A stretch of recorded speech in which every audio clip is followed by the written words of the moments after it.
کسی شہر میں ایک شخص نہایت مفلس اور نادار رہتا تھا۔ وہ مصیبت زدہ ہر روز جنگل سے لکڑیاں کاٹ کر لاتا اور فروخت کر کے بمشکل اپنا اور اپنے بچوں کا پیٹ پالتا۔ بس افلاس سے تنگ آ کر ایک روز اس نے بیوی سے کہا کہ برائے روزگار باہر جاتا ہوں، عجب نہیں کہ پروردگار رحم فرمائے اور ہماری مصیبت دور ہو۔ یہ کہہ کر لکڑہارا معاش کی تلاش میں دوسرے شہر چلا گیا، لیکن بدقسمتی سے وہاں بھی تقدیر نے ساتھ نہ دیا۔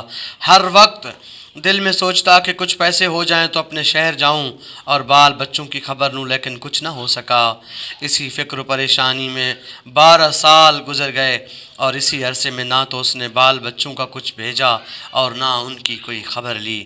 لکڑہارے کی بیوی اپنے خاوند کے چلے جانے کے بعد کچھ دنوں تک اسی فکر میں رہی کہ میرا خاوند کچھ خرچہ بھیجے گا، لیکن جب اس نے عرصہ تک خبر نہ لی اور اس بیچاری پر فاقے گزرنے لگے تو لاچار ہو کر اس نے وزیر کے محل میں جاروب کشی جھاڑو لگانے کی نوکری کر لی اور اپنا اور اپنے بچوں کا پیٹ پالنے لگی۔ ایک روز لکڑہاری نے خواب میں دیکھا کہ میں وزیر کے محل میں جھاڑو لگا رہی ہوں کہ اچانک مولا و آقا دو جہاں حضرت امام جعفر صادق علیہ السلام مع اصحاب صحن خانہ وزیر میں تشریف لائے۔ اپنے اصحاب کی طرف متوجہ ہو کر فرمایا، آج کیا تاریخ ہے اور کون سا مہینہ ہے؟ صحابہ نے عرض کیا، مولا آج 22 رجب المرجب۔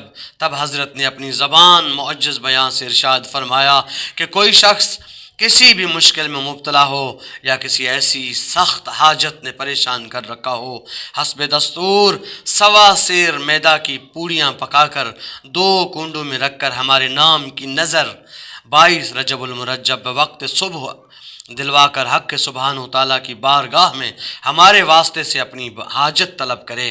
بس جس وقت خواب میں لکڑہاری نے حضرت کا یہ کلام سنا، اسی وقت بصد کے دل نظر کرنے کی نیت کی اور 22 رجب المرجب کو وقت صبح نماز سے فارغ ہو کر اس کو نظر کو موافق حکم میں جناب امام علیہ السلام پورا کیا۔ اب ذرا لکڑہاری کے شوہر کا حال سنیے۔ یہاں 22 رجب بوقت صبح لکڑہاری نظر امام علیہ السلام دلا رہی تھی کہ وہاں لکڑہارا درخت پر چڑھا لکڑیاں کاٹ رہا تھا کہ اس کے ہاتھ سے کلہاڑی چھوٹ کر زمین پہ گری۔ اس نے جو کلہاڑی کو نکالا تو دفینے کا شعبہ ہوا، یعنی وہاں پہ مال سونا چاندی محسوس ہوا کہ یہاں اندر اس کے چھپا ہے، اور اسی جگہ کو اس نے کھودا تو معلوم ہوا کہ شاہی خزانہ دفن ہے۔ بس اس نے اس وقت تو اس کو اسی طرح پوشیدہ کر دیا، پھر تھوڑا تھوڑا لاتا رہا اور سامان سفر تیار کرنے لگا اور سارے دفینہ کو نکال کر بڑے کرد و فر سے عازم وطن ہوا۔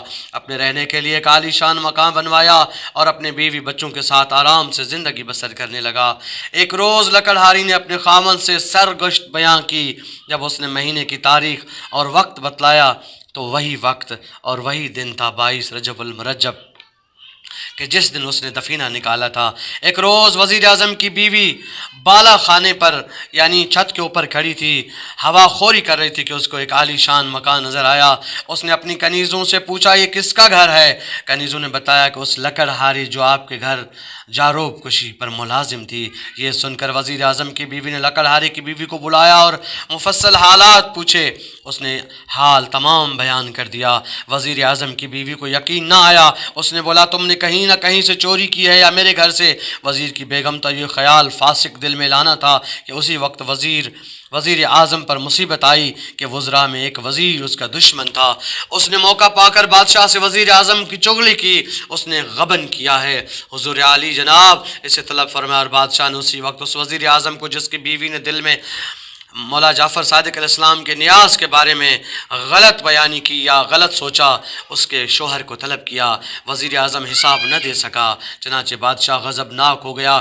وزیر اعظم کا سارا مال و اسباب ضبط کر کے اس کو اور اس کی بیوی کو نکال دیا۔ وہ دونوں بھوکے پیاسے چلے جا رہے تھے کہ تربوز کا کھیت نظر آیا۔ وزیر اعظم نے اپنی بیگم سے دریافت کیا کہ کچھ ہے، تو ان کے پاس چند سکے موجود تھے۔ انہوں نے اس سے کچھ تربوز خرید لیے اور اسے رومال میں باندھ لیے۔ اتفاق سے جس دن وزیر اعظم پر یہ عطاب مصیبت آئی تھی، اس دن شہزادہ بھی شکار کو گیا ہوا تھا، رات تک واپس نہ آیا۔ تو بادشاہ نے پریشان ہو کر وزیروں سے مشورہ کیا۔ ساری رات گزر گئی اور ابھی تک شہزادہ واپس نہیں آیا۔ اسی وزیر نے جس نے وزیر اعظم سے چغلی کھائی تھی بادشاہ سے عرض کیا کیا مجھے تو ایسا معلوم ہوتا ہے کہ اس وزیر اعظم نے بوجہ دشمنی موقع پا کر شہزادے کو قتل کر دیا۔ یہ سن کر بادشاہ نے وزیر اعظم کی گرفتاری کا حکم دے دیا۔ سپاہی گئے اور اسے گرفتار کر کے واپس لے آئے۔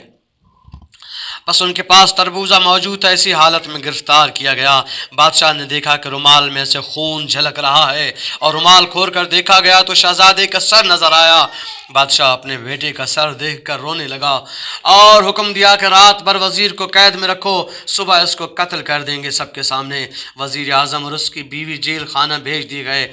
وزیر اعظم نے اپنی بیوی سے دریافت کیا کہ تم سے ایسی کون سی خطا ہو گئی یا مجھ سے ایسی کیا ناگہانی ہو گئی کہ اتنی مصیبتیں ہمارے اوپر آ گئی، ہم سے ایسا کیا سرزد ہو گیا۔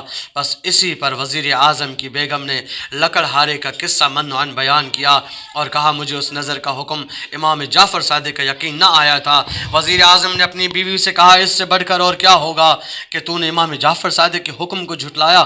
توبہ کر، امام کا فرمانا درست ہے۔ الغرض دونوں رات بھر گریا و زاری کے ساتھ اپنے گناہوں کی معافی مانگتے رہے، صدق کے دل سے نیت کی اور نظر کی نیت کر لی کہ خداوند عالم نے ان کی توبہ قبول کر لی۔ علی صبح شہزادے نے شکار سے واپس آ کر بادشاہ کی قدم بوسی حاصل کی۔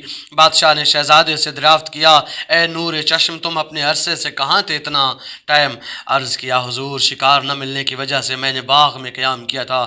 بادشاہ نے شہزادے کو محل کے اندر جانے کی اجازت دی اور وزیر اعظم اور اس کی بیوی کو طلب کیا اور رومال کو بھی دیکھا جو جس میں سر موجود تھا تو دیکھا گیا کہ اس میں تربوز ہے۔ بس اس دیکھنا تھا، اس رومال کو خود کھولا دیکھا تربوز ہے تو بادشاہ سخت تعجب میں آ گیا۔ وزیر اعظم سے پوچھنے لگا کیا معاملہ ہے؟ وزیر اعظم نے جو قصہ اپنی بیوی سے سنا تھا من عن بیان کر دیا۔